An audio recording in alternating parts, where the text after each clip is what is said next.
Kata kalakara totawer pangalis tabugi yunau bemau maabung kagasa solalao anu tawer kamu na adina sa salam nala du sopiriyagi tawer sana mamaso komia kambuela bella opumani ngiedi la kodi wengu suo kaubanan agi so iya ina sa agi konterolam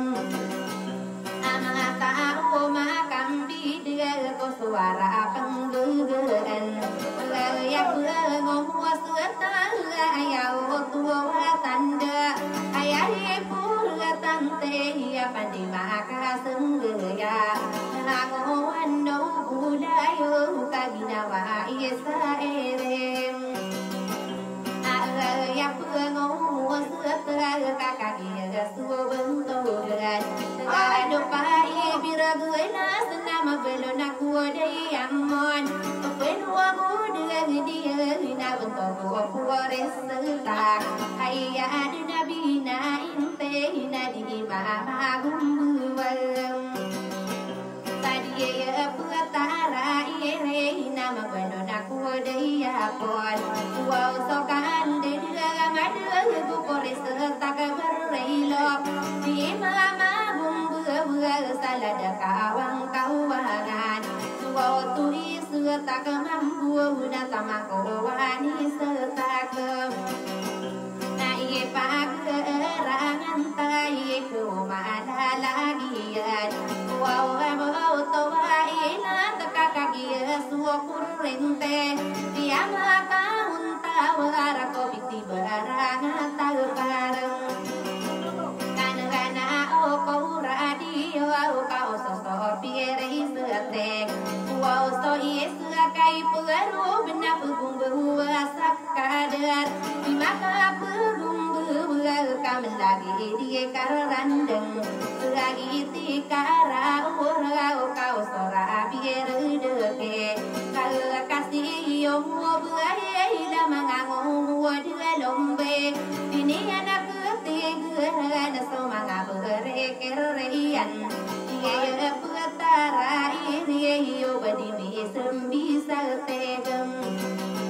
saglewi dia onda ona papaka ono tomban agayala dua beramu nalayona ku torogan marma wata para kakak suo bentoganam abang kata no waling ko daw soal patanggo ora tabulau no ora adenasi gengian daluyungan ala waling ya na sobara wa siru tu impu magana usiru tu intem adye imi pagano na pakata no manu wala ya la da na babula belan di basami sedang berakak suawe sokan dengan dia bentuk anu pegana sama koti waitem nato sakila ida nama sonon suonong ian galongan aku suara kau bemaburan nawat ye irana kang gua udah ramin berok sudah alai tiana adena solari ana sakapakan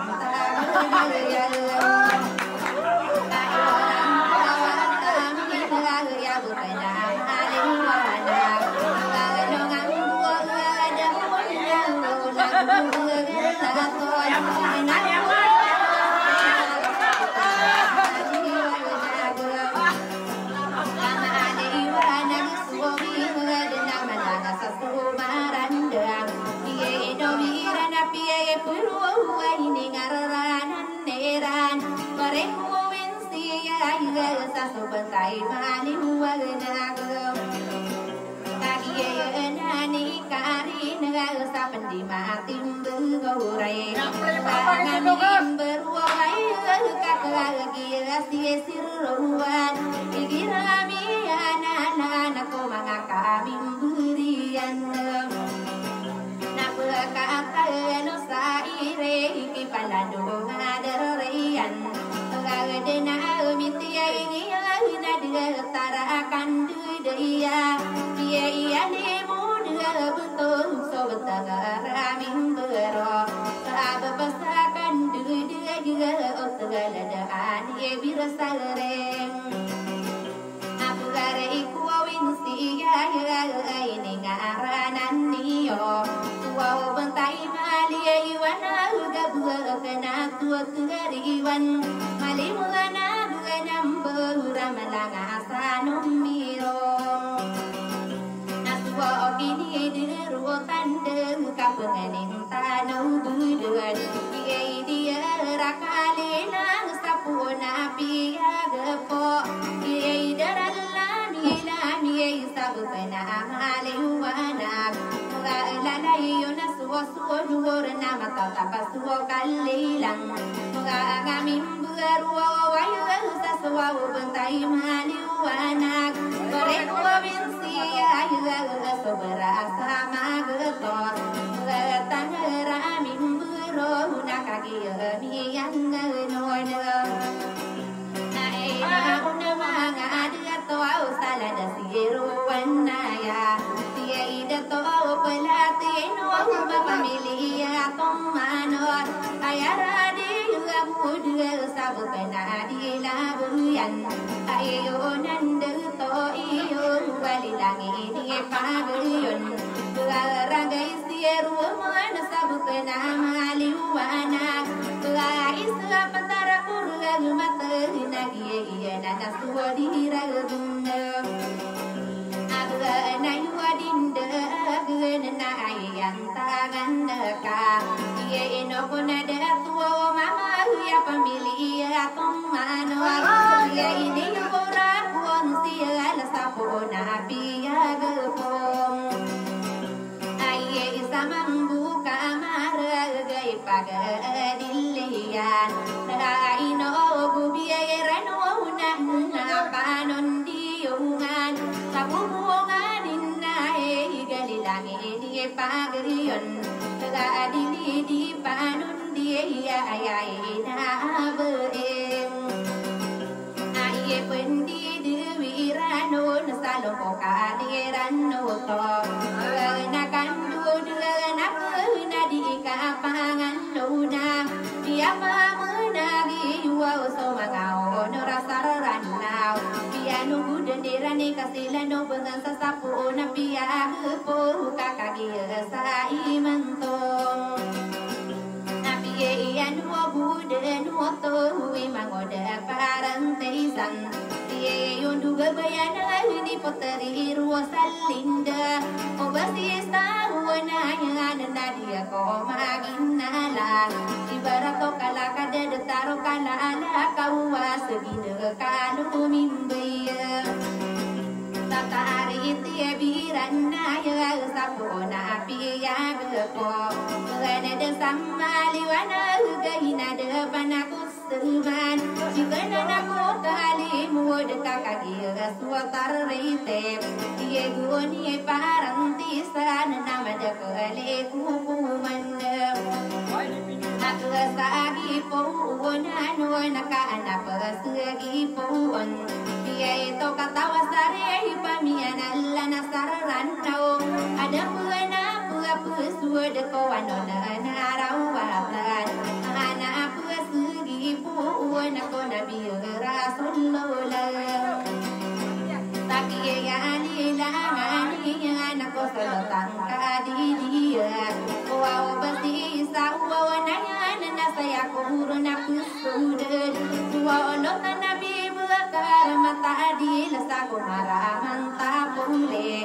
ya kai setire sadie kapan budim mulai salmani gara masa datang anak akhirat kata bugedun nakagian dari derian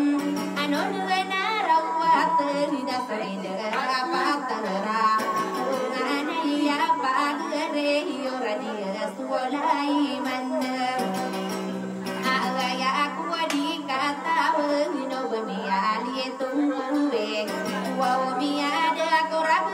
di dinan durang anon anon na rawatan na sokini na yun no to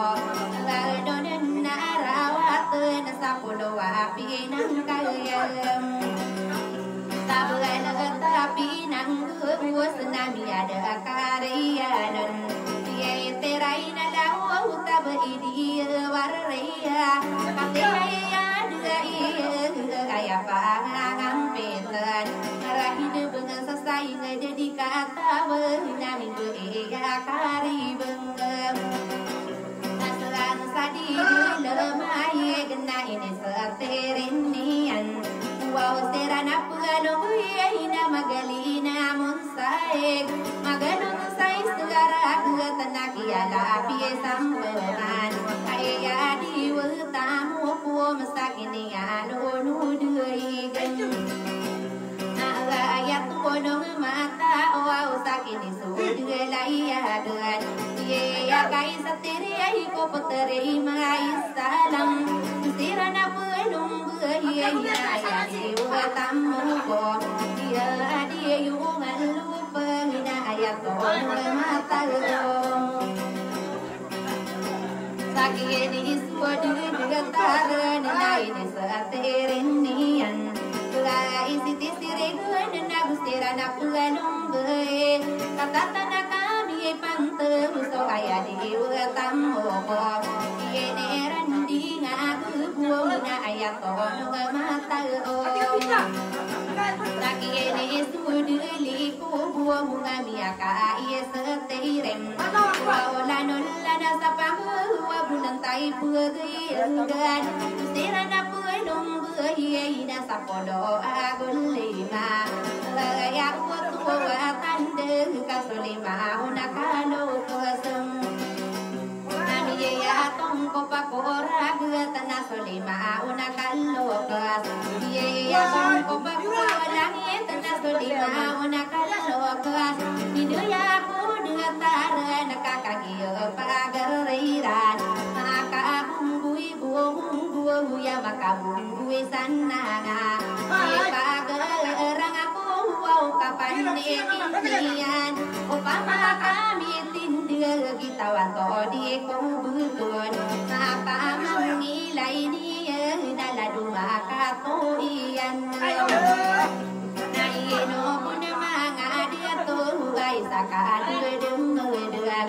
gayau to tande kapanan nang gulo dia tandu ibune naino maka ngalon ya kai setire ko ayapa nai be ye nago awaro nago serana pugalom be katana kami pantau sitomina manasar ruwa ye darana sadelen de gatongana ayapa gere ina gonde ya buisa napa nama ni rambuman pamitoon noraina kagia suo pangkatan tomina manasaro bugnai ne saterenian lawang nasa sulo bena kagian dari deyan nakatana kami pantau si pasadena namurog dari bentuk na mangalaki lawanan inalang ako mimbela demaring gabe kapasagi kuragata demang nawalay nako sa silang ako walay agwenam nakakasiyo bumbera na menangapurang takan ngana ya pagere di kapagdilim tanataka dari ngana so inabuyanan nuray na pirang mula buwan na supamana suo bento buwanan pagkasanila na amorog na inis at tirinian ang ganin na yung nasirig sa parapata na dalan sira na pulwa ubuye na patakatawa dato yakat timbugatim bugay gilan da putaran iya lagoy sa kaya sa katiyali kudan niran pilihan na berana kaliala kawakada Kesiram pangito hina mga to sabun berana kami yang aku Allah dueneng Naigiran de petaran sopataka trawada to wan na kalina sa arakata buyabo Taloka pungampun na palaya na dugudo Maasa sampurna pun sabun to di maampaw Kalina na sauna yan sa arakata marurong Masalin dia na sobatara dia kila tanda Tagaraka tamasiyo na tamako amiro Upa na sabuelo na budi bunar mambo Ayala dugangan sawo kiale budan sato Ye imaka na tasabento dia maampaw Kapakatan to niya na ko patada ako samunay Nakakapakaon dati no mga ondon Ye ikapagdiliay ko pamilya tong manor Ye kanasa sumaniya na so kapakayagiyan Ayayo nandito iyo sa lupo ka iyo waya Kapakapag na diyo na sa ayo nandito iyo Ayaw tanda sa pareko winsiya Nana uwaki siru na nakagiya sa imantong Nasumani so kalimod na si imi de peta Ye imi apangade pesapuna piyag po Saya kuro na pasud na so bangan sa pemurag O na piyag po kibutuan na kalinan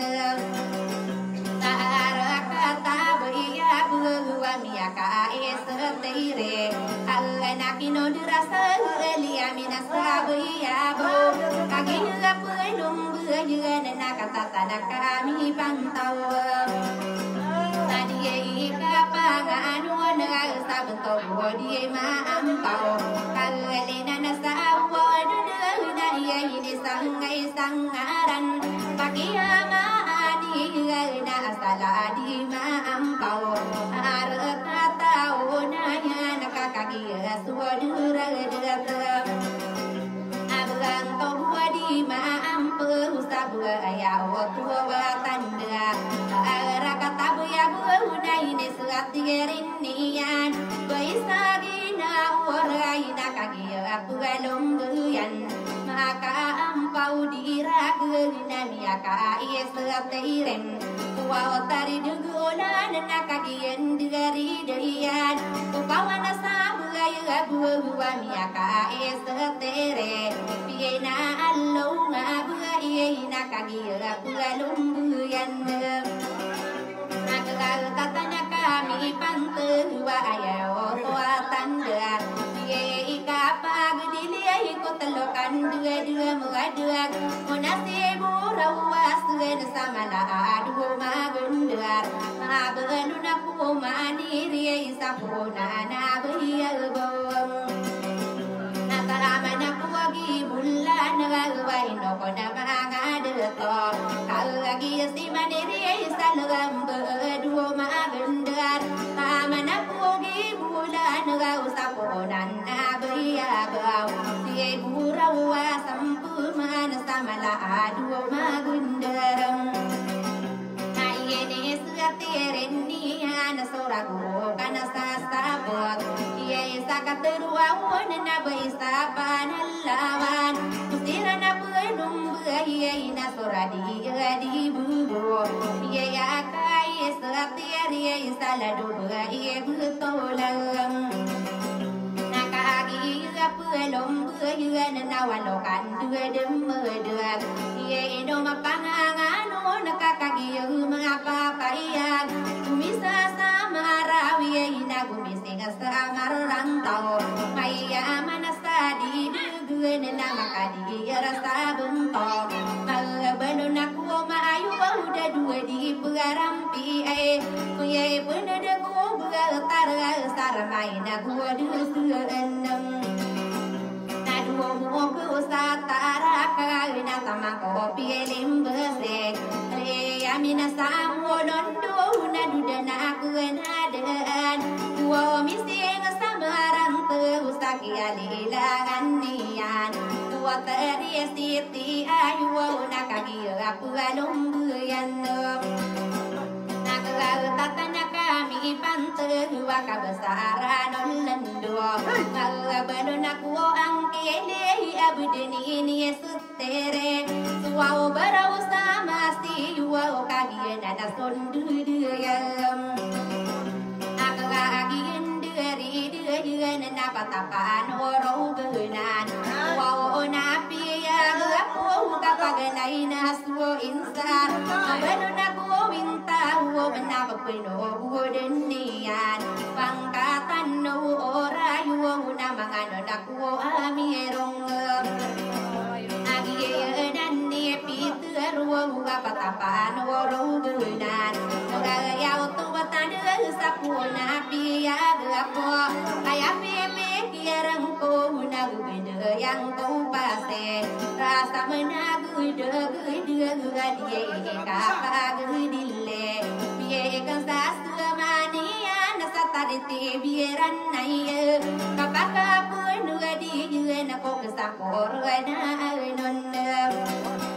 pakagi kami leganam so mga onora sarando wow bapa mana dia selalu gena mulingang kalagawan putari sawananya nakabako di pagudileng Sapor na anon Magago de parang tisan na tamakir wasalinda Kayang tangan kaga inora di muda Bakana di lagayan nagia siruan naya Wow sakapangan wow na buan togi suatador Si mama sara dua puang nalilangi di pagayon Barangay siru mga sabay nakabasaran wow so kapangan wow nagyaya bariyawanan harap katama dumbal rari kana sama dumbal kaya dina haji uno sagrado bisa konsial sakwo napi agapo aso pamilya benne wow dan ko nalagum mga onor masaro ko ni manto kami apa mga nagiyong nalalaag onor na mangoda parang tesa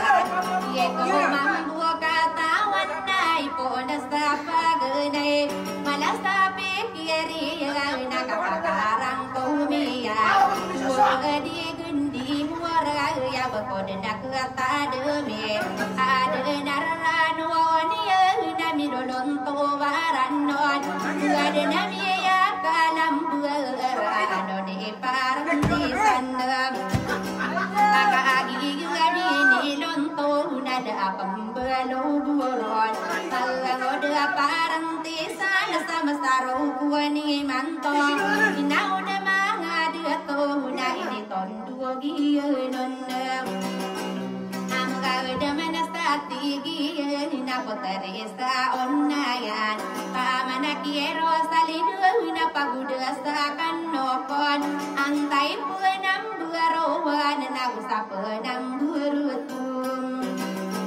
nami ya kagiraw ako wa iya na panamang ko iya pa managkalalagi rosalinda pamido na pagagayon iya tigiyan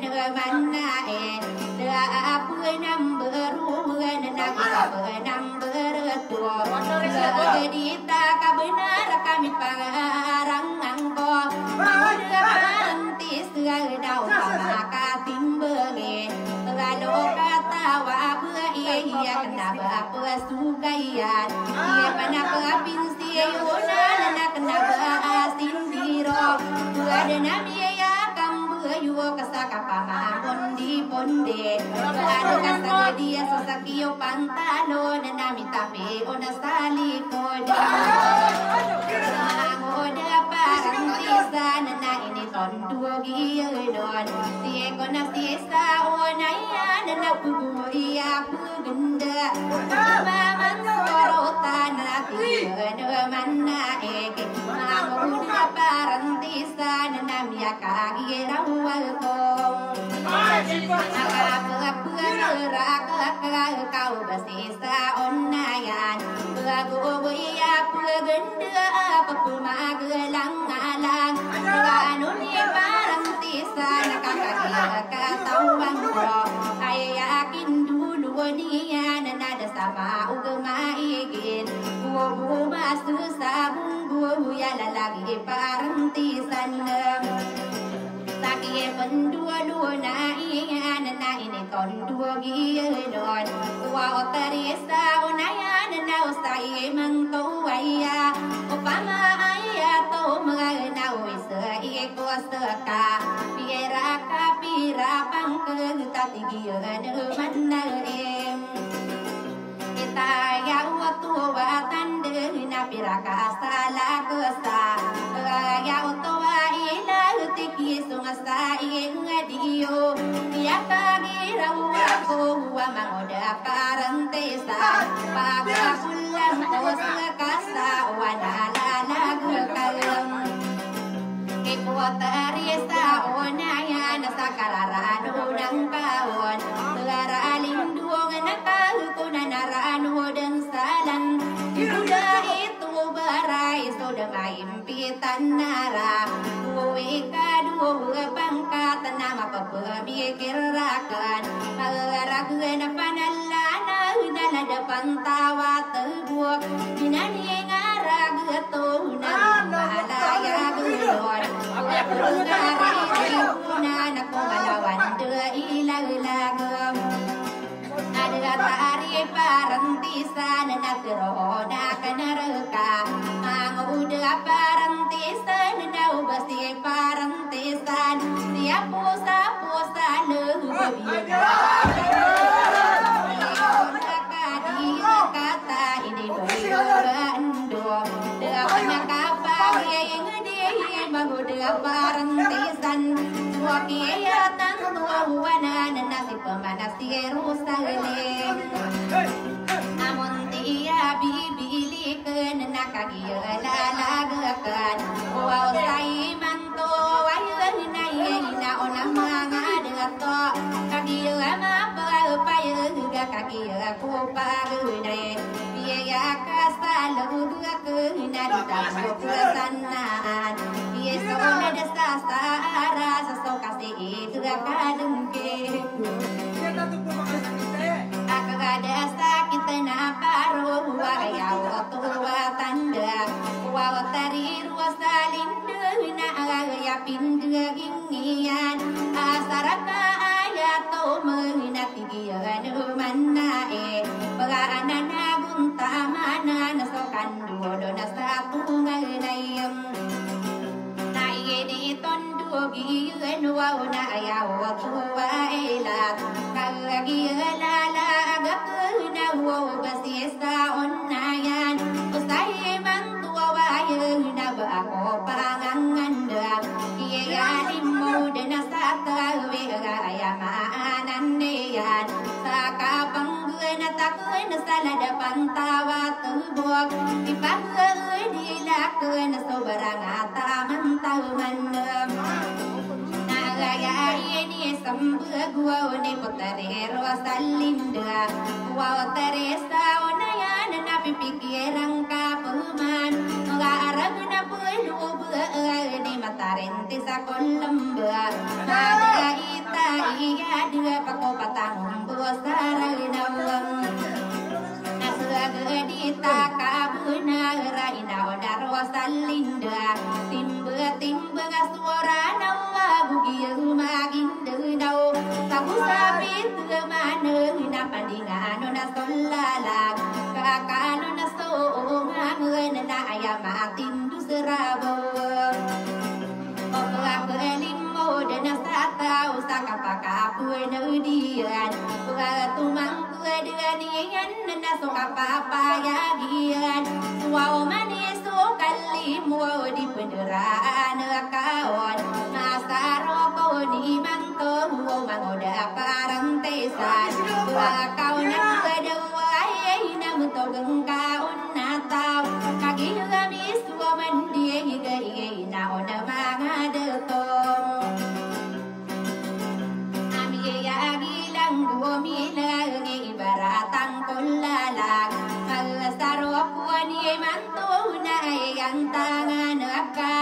ai do panun dia yung na sabu bunga dinai telangin di pagayo na la di bayani sum ya wato wa ina tai pendi dia weranon tadi na na kagia mi pun adon manalam mata ko pun salada konsi alla ya ya wato wa tande aya di sarino wanno asih di ora konsi ala sapona pia gepo wo solinga yo iya udah belai anakku tabat ni anakku tuaro gue nakaino mana dia tenunga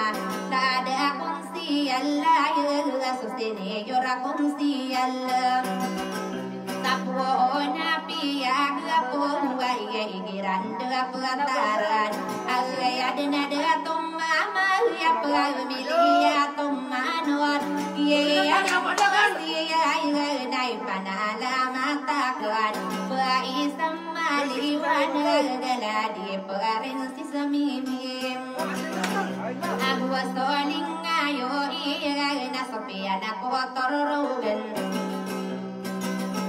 no la ya pie kirang ko darang ko sekado malali wanga galalla gaswa berasa magatos tangaramin berwa na ayang tangan dekat dia parin si sealam pamilya watan asie parin si serak pamilya di detok ye nana sudiera na kataya puana lamba dekomin derai no na sapano na bentong aku ada perang komengko solang wa wanita rek kau papanta gana ya nayan tanganiyo ai de panat mane ya di kapunderae dongko kaniyo aya wiswa ona sa sumoren natana napi fundera no mangau ona rasara nawang ya pipi kereng ko nai pala de kempeluan ada imasi ya lagi ya sini yorayam dia ini yura kongsi luar sapona pia gepo kaya di sarindu mana maronoki sengkoan tadi pagasi na uta lalago mga honor wow so mga na pendak maraga paramani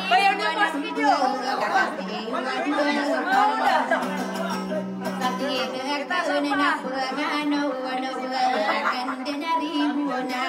wow orang kono manon sa ona pendak orang kalani